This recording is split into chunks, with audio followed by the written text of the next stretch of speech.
Olá pessoal, tudo bem? Eu sou Erivelto Nunes e você está no PodPand, o podcast do Colégio Estadual Pandiar Calógero.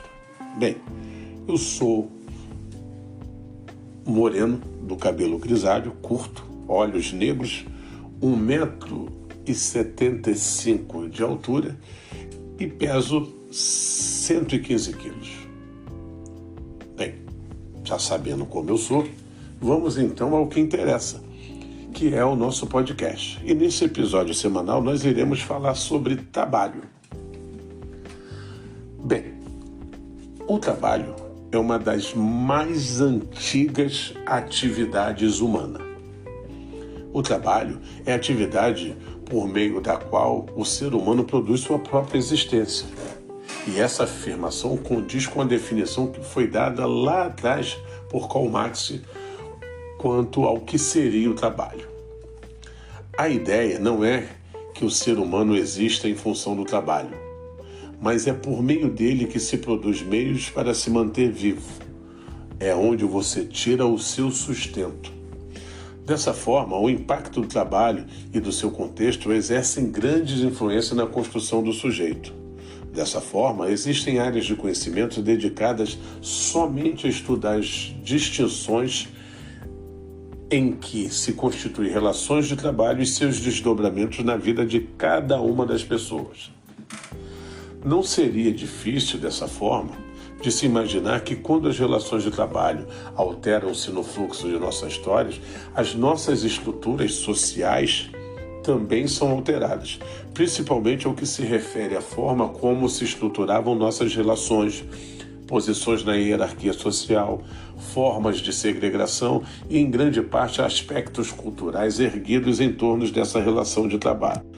Ao longo da história, podemos falar sobre o trabalho, como, por exemplo, quando nós falamos sobre o rápido processo de mudança que atingiu os países europeus no início do século XVIII, a qual chamamos de Primeira Revolução Industrial. Imagino que vocês já devam ter ouvido falar sobre Revolução Industrial. As relações de trabalho, anteriormente, eram fortemente agrárias, constituídas dentro do âmbito de família. O ofício dos pais era geralmente passado de pais para filhos e de geração para geração, o que garantia a construção de uma forte identidade ligada ao trabalho a que o sujeito se dedicava. O indivíduo estava ligado à terra, de onde tirava seu sustento e o de sua família. A economia da época baseava-se na troca de serviços ou de produtos concretos, e não por valor fictício agregado a uma moeda. É o que nós chamamos de escambo. Da mesma forma, o trabalho também estava agregado à obtenção direta de bens de consumo, e não ao valor variável de um salário pago com uma moeda de valor igualmente variável, como acontece nos dias atuais. A estrutura social era rígida, com pouca ou praticamente nenhuma mobilidade para os sujeitos, isto é, um camponês nascia e morria camponês, da mesma forma que um nobre nascia e também morria pobre. As mudanças trazidas através do surgimento da indústria alteraram profundamente o sentido estabelecido para o trabalho e para a relação do sujeito com ele. A impessoalidade nas leis de montagem que a adoção do Fordismo trouxe é que milhares de pessoas amontoavam-se diante de uma atividade repetitiva em uma linha de montagem, sem muitas vezes nem mesmo o resultado final do seu esforço passou a ser a principal característica do trabalho industrial. Essa é uma das características do Fordismo. As transformações de nossas relações de trabalho não pararam na Revolução Industrial, pois ainda hoje o caráter de nossas atividades vem modificando-se. Entretanto, as forças que motivam essas mudanças já não são mais as mesmas, são outras. A globalização é um dos fenômenos mais significativos na história humana e, de certa maneira, que modificou nossas relações sociais mais íntimas. Modificou também nossas relações de trabalho.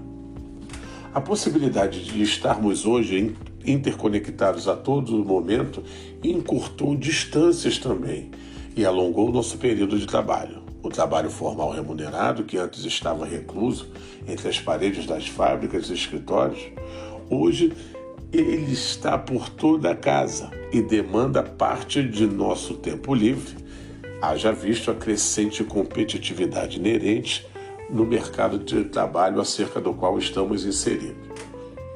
A grande flexibilidade e a exigência por uma mão de obra cada vez mais especializada fazem com que o trabalhador dedique cada vez mais tempo de sua vida visando o aperfeiçoamento profissional.